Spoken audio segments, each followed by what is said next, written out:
like a bird on a tree. I'm just sitting here. I got time, it's clear to see.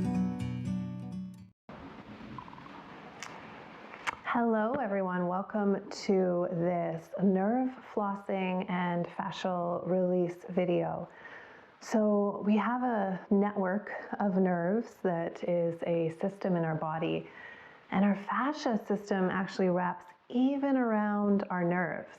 So this flossing that we call it can be beneficial if it's used in a safe, comfortable way that might even bring on some pleasure. And so there's a few different techniques that we can do. With the nerve flossing, I do want to point out that it is important not to overdo it, just like with anything else, but maybe even more so with nerve flossing. So I'm on a large ball here today, and so I brought it in, just wanted to share it with you. This can be a really great option for people who work at a desk all day and maybe don't have a really good chair. You could possibly bring something like this into your workspace or anywhere you spend a lot of time seated. It does require that you find all of that foundation and connection to stay seated in this ball. So we keep our posture, which is really nice. So the first one we're going to practice today is the gentle twist. And so some of these we have practiced, and you might see them even still in your asana videos. But I thought I would kind of tease them out and put them in a separate video that you can fall back on whenever you feel that you want to bring a little bit of nerve flossing back in. So to find your center, we come into kind of just this, what we like to call easy pose, so a nice comfortable seat. You could be seated on the floor or on a chair.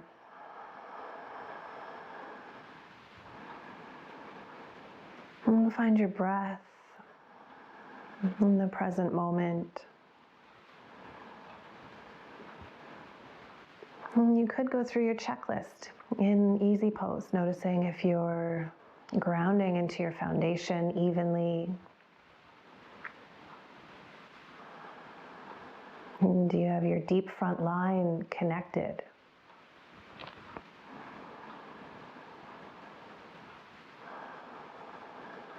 And then lifting up and out, so that root to rise. We also have from the place of grounding, we have a lifting.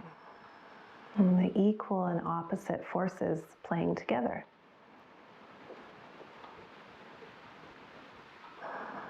You might bring in a radiant breath, so noticing your breath in your back body and side body.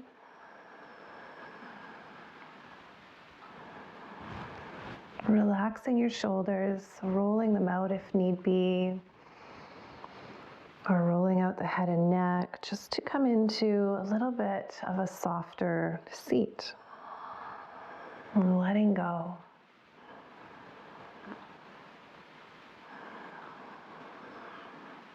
And so the first pose we'll do is the gentle twist. So you can take your left hand to your right thigh, and then your elbow lifts no higher than your shoulder, your right elbow. So shoulders are relaxed, back and down. Your elbow lifts no higher than the right shoulder. And then you can bring your fingertips to your sternum. Still breathing, noticing what's happening in the rib cage. And this might be enough. I feel actually quite a bit of my nerves through my elbow into my lower arm on my injured side. And if you want to explore movement, then you can inhale the arms straight in front. Your eyes will gaze and follow your fingers. Exhale, following your fingers into the twist, going only to 70% or less effort. Inhale. And then exhale, following the fingers back in front and then back to the sternum. And so if your fingers go out of view, if you're twisting behind and they go out of view, just let them go out of view, and then as they come back in, then let your eyes reconnect with your fingers. So we'll do this a few times, remembering less is more with the nerve flossing, so maybe 2 or 3 times, or less if you want to let it go.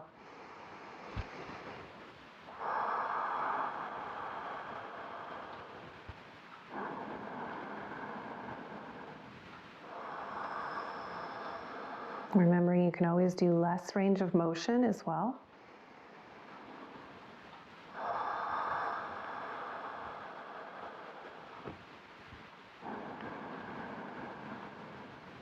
And so thinking of the nerves sliding and gliding, the fascia that surrounds them. Now let that one go on that side. You can shake it out.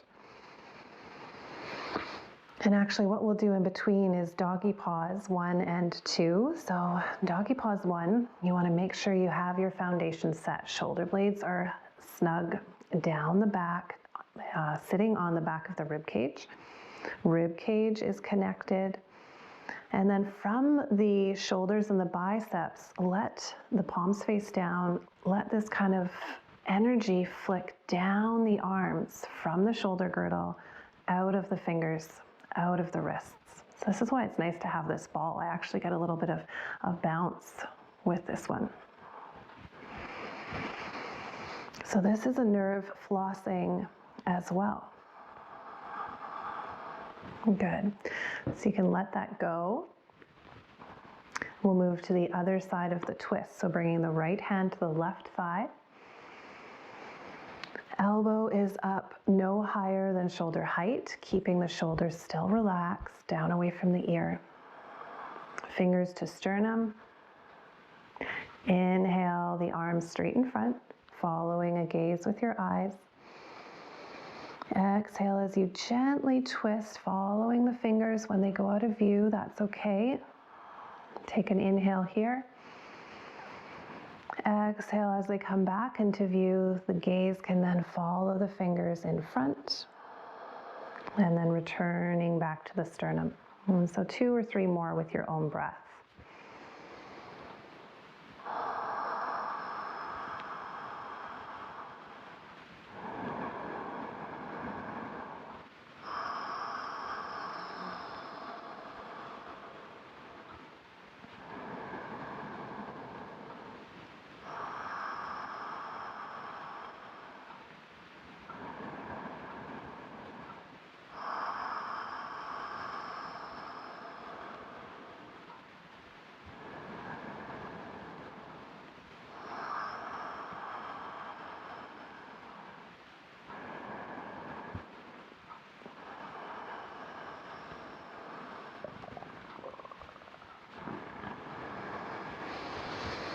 And letting it go as you're ready. Cleansing breath or anything else, any movement that might want to come in, just to release that, let it go. And so you might, like I did, you might notice a difference from side to side. And so just notice again, without judgment, without the need to write the story about why, and just allow whatever is to be and practice within your range on each side. The next one we'll do is the medial nerve flossing. And so this is one of your nerves that goes down the arm. So you can put your hands out parallel with your shoulders. Again, no higher maybe than the shoulders, and then flip your palms up. Again, this might be enough. Finding your deep front core line and your connection to breath. And if you want to explore here, then see if you can flip your fingers up and down without curling them. So keeping them straight. Again, it might be different from side to side, going nice and easy. 70% or less effort, only a few rounds. I can really feel my nerves and the fascia that surrounds them. And so I'd be interested to hear how you felt exploring this. And if you want to, after you continue exploring and you've done this a few times, you can start to drop one ear to the opposite shoulder, or the same shoulder, and then flip. And then switching to the other side.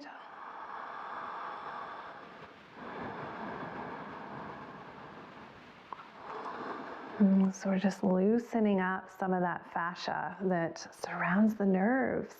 So sometimes our nerves are what can keep us from movement or from a pain-free life. So it's important to also address them and the fascia that surrounds them.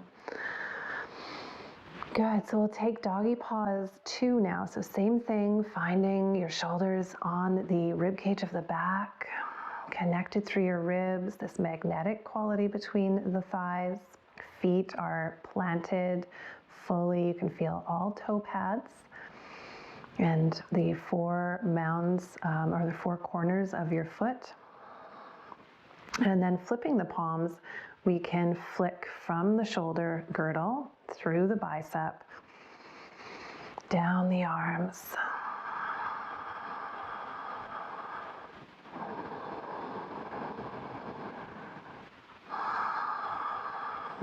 So this takes a lot of connection with your deep front line and your breath to let the fascia slide and glide. Wow, I can even feel that one in my chest. So that tells me I've got a little bit of tightness and fascial adhesions through the front of my chest as well. Good, so take anything else your body might be craving before we move into the next one.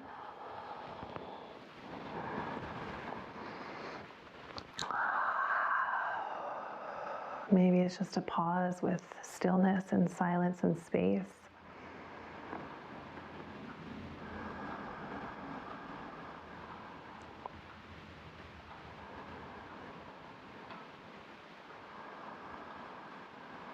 Okay, so the next one is the radial nerve. So another arm nerve. And this one is the same thing. We send the arms out no higher than shoulder height, maybe parallel. And then this time palms face down. So again, you might already feel enough here. Make sure your arm bones are still in the shoulder sockets. You've got this connected feeling through the body. And when you're ready to start adding on and exploring more, you could move the fingers up and down without curling them.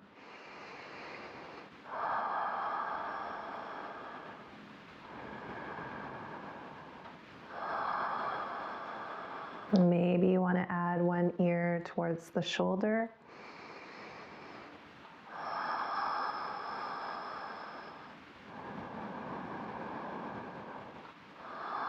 Using pain principles here.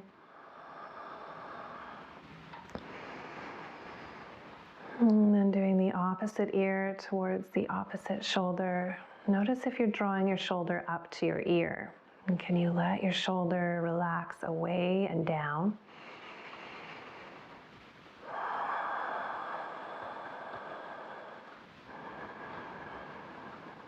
And then let it go in your time, remembering less is more to start. And with practice, you might be able to do longer rounds or more repetitions.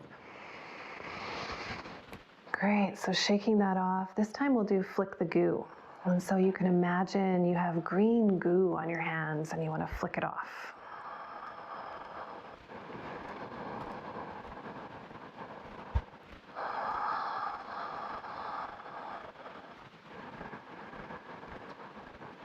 And let that go, coming into any other shape that your body's asking for. Maybe stillness before we move on to the next one.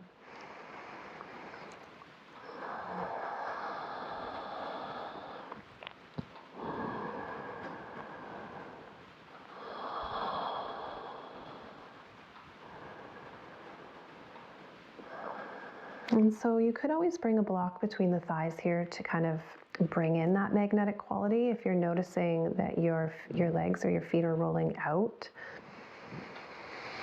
Sometimes having that prop can really take the work out of it, and then your body kind of automatically does it for you. So this one is now the ulna nerve. And so we take Gyan Mudra, or Yana Mudra, which is your index finger to your thumb, other 3 fingers extended. Let the elbows extend out to the side, below the shoulders again. And then find your breath as you inhale to rotate the hands downward towards the pinky side towards the belly. And then exhale to rotate the hands upward, bringing the thumb and index finger side towards the chest.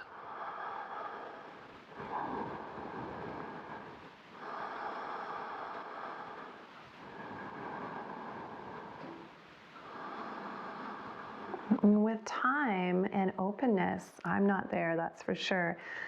You can take this one all the way up to the point where you bring, it's called bird face mudra. So you bring the circles to the eyes like glasses.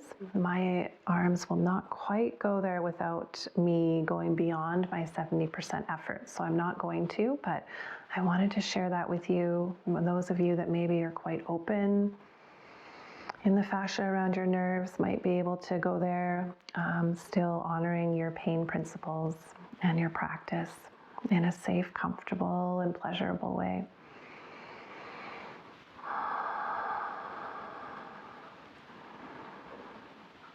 Good, so you can let that go as you feel ready. You could use doggy paws 1 or 2, or flick the goo.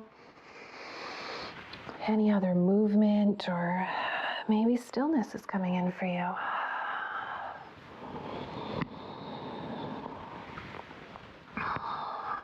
All right, so we have the last one, and this one is taking Anjali Mudra. Sending energy from our relaxed but strong and stable shoulders out of the back of the arm, out of the elbows. Find your breath. And then you can simply just start swinging the arms and the mudra back and forth.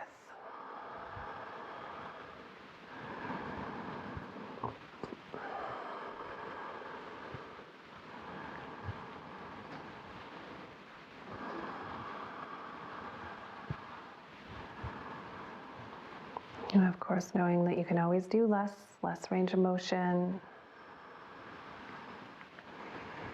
Maybe it feels okay in your body to take a figure 8.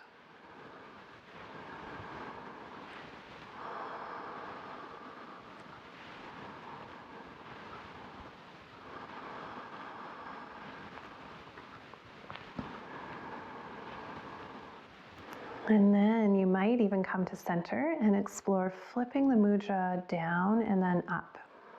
So strong and stable through the rest of your body. Really the only part of your body that's moving is the hands and the lower arms. Maybe the upper arms a little bit.